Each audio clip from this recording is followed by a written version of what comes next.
நம்ம ஊர் காக்கா தலைவர்கள் சிலையில் ஆகியிருக்கிறத பார்த்துருப்பீங்க. இது ஜப்பான் காக்கா. வால்நட்டை தான் திங்குமா. இதனால தான் இதுக்கு வருஷம் ஃபுல்லாக சக்தி கிடைக்குதான். ஆனால் வால்நட்டை கிராக் பண்ணுற அளவுக்கு சக்தி காக்காய்ங்களுக்கு கிடையாது. ஜப்பான் நாட்டில் காக்காய்ங்க கூட புத்திசாலிங்களாக இருக்குன்னா பார்த்துக்கோங்களேன். வால்நட்டை இப்போ தெருவில் அடுக்கி வைக்குது. எவ்வளோ புத்திசாலித்தனம். கார் ஜஸ்ட்டில் மிஸ் ஆகிடுச்சு.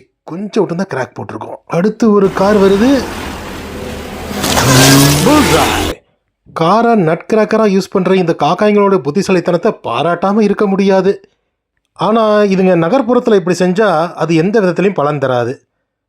ஏன்னா காரு நட்டை ஏற்றி இப்படி கிராக் பண்ணாலும் அது சீக்கிரமே குப்பையாயிடும். சாப்பாடு குப்பையாயிருந்தால் யார் தான் சாப்பிடுவா? ஜப்பான் காக்காங்க புத்திசாலிங்கன்னு நான் சொன்னல. அப்போ அதுங்களுக்கு கார் இருக்கணும், ஆனால் ரொம்ப பிஸியாக இருக்கக்கூடாது. அந்த மாதிரி ஒரு இடம் இருக்கணும். அப்போ தான் இந்த காக்காய்ங்களால் நட்டை கிராக் பண்ணி பொறுமையாக ரோட்டில் உட்காந்து அதை சாப்பிட முடியும். அப்படி ஒரு இடம் இருக்கா? நிச்சயம் இருக்குது. அதுதான் டிரைவிங் ஸ்கூல். இங்கே 7 நாட்களும் வகுப்புகள் எடுக்கப்படுது. கார்கள் ஓடிக்கிட்டே இருக்கும். ஆனால் அரை மணி நேரம் இடைவெளிக்கு ஒரு தடவை தான். இந்த இடம் தான் சரியான இடங்கிறத கண்டுபிடிச்ச காக்கா ஆக்ஷனில் இப்போ இறங்க போகுது.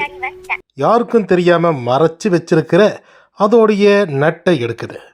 எடுத்துட்டு இப்போ அது ஆக்ஷனில் இறங்குது. இதோட புத்திசாலித்தனம் இப்போ பலன் தருமா? பார்க்கலாம்.